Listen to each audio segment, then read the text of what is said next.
Assalamualaikum warahmatullahi wabarakatuh. Selamat pagi anak-anak semuanya. Bagaimana kabarnya hari ini? Apakah sehat? Sehat semua, alhamdulillah. Semoga kita selalu dalam lindungan Allah Subhanahu wa taala dan selalu diberikan kesehatan ya. Sebelum memulai pembelajaran, alangkah baiknya kita berdoa terlebih dahulu. Menurut agama dan kepercayaan masing-masing, berdoa dipersilakan. Berdoa selesai. Di sini saya akan menyampaikan sepatah dua patah kepada teman-teman semua. Semoga teman-teman selalu bersemangat dalam menuntut ilmu. Semoga teman-teman selalu diberikan semangat untuk belajar di tengah pandemik ini, walaupun kita semuanya tahu bahwa pembelajaran daring ini tidak seefektif pembelajaran tatap muka seperti biasanya ya. Cuma kita harus tetap semangat agar semuanya tetap berjalan dengan semestinya.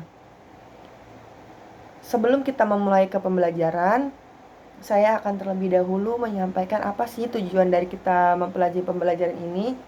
Yang pertama, diharapkan semuanya bisa memahami apa itu cerita rakyat, serta teman-teman bisa mencari cerita rakyat yang ada di sekeliling teman-teman, ataupun cerita rakyat yang teman-teman ketahui. Kita lanjutkan ke pembelajarannya ya. Di sini kita akan belajar tentang sastra lisan atau cerita rakyat. Apa sih cerita rakyat itu? Cerita rakyat itu cerita yang berasal dari suatu tempat atau daerah yang dimiliki orang kampung tersebut.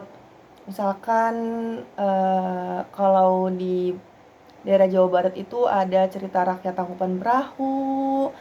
Lalu yang di Karawang itu ada asal-usul Situ Kamojing. Nah, apa sih kegunaan kita mempelajari cerita rakyat itu? Jadi, di dalam cerita rakyat itu kita bisa mendapatkan amanat-amanat, petua-petua yang bermanfaat untuk kita semua ya, untuk kehidupan kita ke depannya.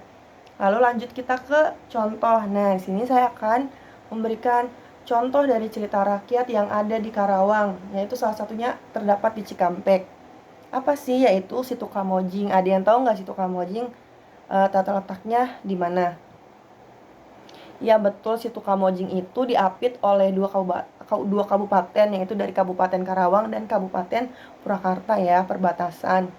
Nah, seperti yang sudah saya sampaikan bahwa di sini saya akan memberikan contoh, yaitu dari Situ Kamojing. Jadi pada zaman dahulu, bagaimana bisa terbentuk Situ Kamojing ini? Jadi ceritanya dulu itu ada dua kakak beradik. Yang satu namanya Jingga, yang satu namanya Kamo. Lalu mereka itu sebenarnya hidup dengan bahagia, hidup berdampingan antara kakak dan adik ini. Namun pada suatu hari kakaknya ini merasa iri kepada adiknya karena adiknya selalu diberikan perhatian, selalu diberikan pujian oleh orang-orang sekeliling, bahkan oleh orang tuanya. Pada suatu hari rasa iri dengki ini sudah sangat tinggi kepada si adiknya ini, si kakak ini nih. Lalu si kakak ini akhirnya berbuat jahat kepada adiknya hingga membunuhnya. Namun setelah itu si kakak ini merasa menyesal karena telah membunuh adiknya, padahal adiknya itu memang baik dan tidak seharusnya si kakak ini memiliki sifat iri dengki kepada adiknya. Harusnya saling menyayangi, saling mengasihi. Sehingga sejak kejadian penyesalan itu, sang kakak ini yang bernama Jingga itu terus-terusan menangis sepanjang hari, sehingga terbentuklah Situ Kamojing. Nah, itu untuk versi yang telah saya dapatkan. Bagaimana teman-teman? Apakah ada yang ditanyakan?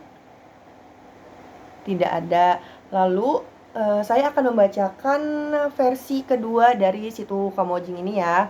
Atau saya akan membacakan mitosnya.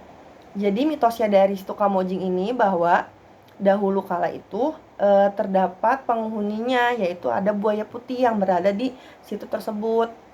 Lalu apa sih manfaat dari kita belajar tentang cerita rakyat ini?